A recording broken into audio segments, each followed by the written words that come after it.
వారణాసితో మళ్ళీ చేస్తారని అనుకుంటున్నా నేను. ఖచ్చితంగా, ఎందుకంటే తెలుగు ప్రేక్షకులకు కూడా అదే నమ్మకం ఉంది కదండి.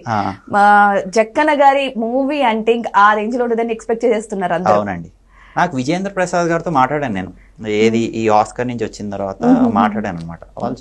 వాళ్ళు కూడా చాలా ఆనందపడ్డారు. నా కష్టం కూడా వాళ్ళు తెలిసి అనమాట, అంటే వాళ్ళు వెళ్ళారు కదా, వెళ్ళినప్పుడు నేను ఎట్లాగా వెళ్ళుంటాను అనే క్లారిటీ కూడా వాళ్ళకి వచ్చింది అనమాట. ఎందుకంటే వాళ్ళు కూడా అక్కడ వరకు ట్రై చేశారు. పెద్ద పెద్ద డైరెక్టర్స్ తో మీకు పరిచయాలు ఉన్నాయండి? ఉన్నాయండి. మరి అలాంటప్పుడు ఇంకా మంచిగా మూవీలో చేద్దామని అనుకుంటున్నాను, కలుస్తాను, కలిసి అది చెప్పాను కదా, అది ఫ్యూచర్ ప్లానింగ్ కాదే మీకు? చేస్తాను, ఆ మూవీ చేశాను ఇక్కడ, ఇంకోటి స్టార్ట్ అవుతుంది, రిలీజ్ అవుద్ది, తెలుగులో కూడా రిలీజ్ అయిపోద్ది. ఎప్పుడు రిలీజ్ అవ్వచ్చు తెలుగులో? ఈ ఇయర్ రిలీజ్ అయ్యే ఛాన్స్ ఉంది. ఈ ఇయర్ రిలీజ్ అయిపోద్ది. దీనిని ఏమన్నా తెలుసుకోవచ్చా, ఇది కూడా అఫీషియలా? అలాగే లేదు, రిలీజ్ అవుద్ది కదా. రిలీజ్ అయ్యే వరకు వెయిట్ చేయాలి. రిలీజ్ అయ్యే వరకు వెయిట్ చేయండి, మీకు ఫుల్ హ్యాపీ.